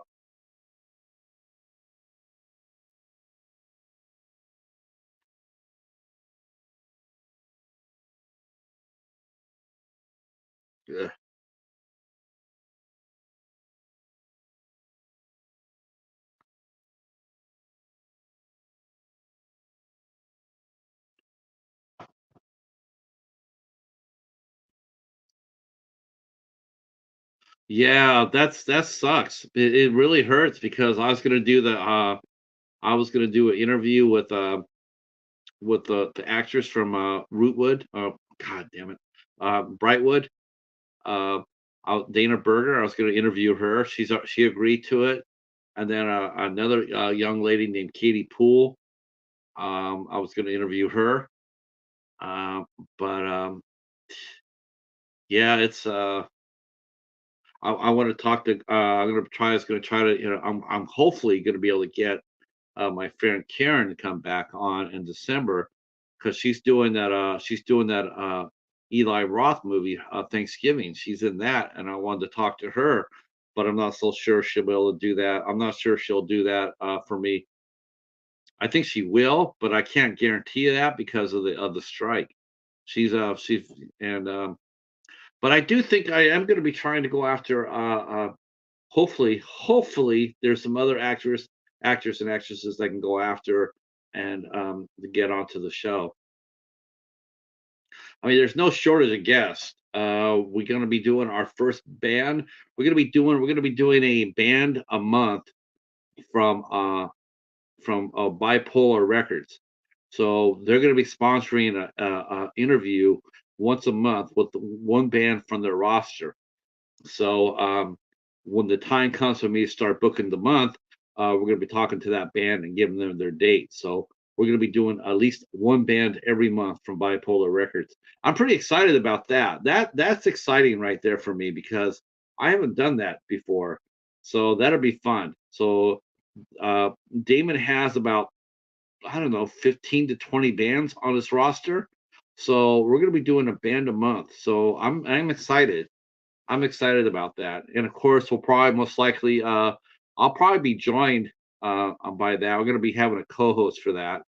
Um, I'm going to be trying to have a musician to come on and hang out with us. Um, one of the guests I want to have come back and hang out would be also would be Jerry Montano. What time is it? Oh, it's 2 hours. All right. Well, we have gone long enough. I want to thank you guys all for coming out and hanging out. I'm really sorry about the guest.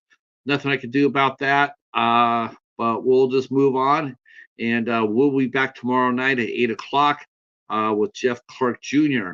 I guarantee he will be here. He will be here tomorrow night. I'm looking forward to that. Um, and as far as the other guy goes, well, that was his choice. I can't do anything about that, and we'll just move on.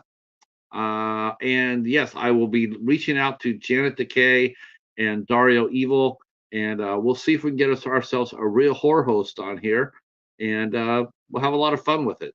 So that's something to look forward to here on Eight Questions with.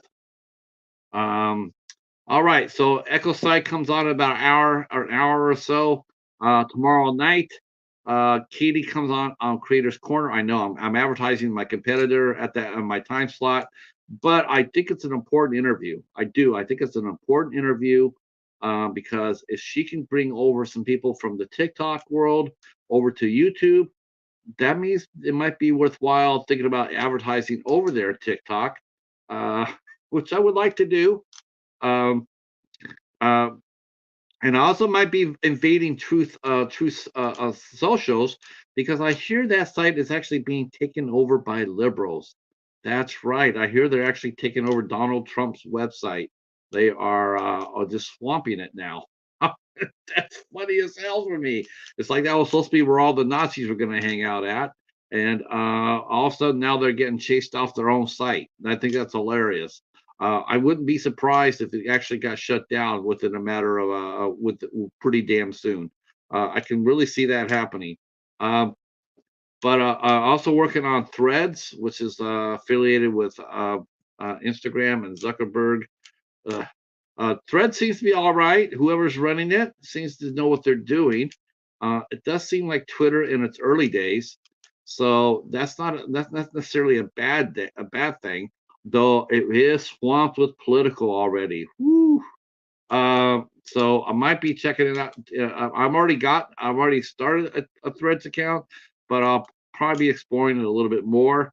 And hats off to Danny Nightmare for supporting me over there. I see you, Danny Nightmare. Thank you so much. And yeah, we will see you guys over at the Echo Side. Thanks so much, and take care. Thanks for the support. Peace.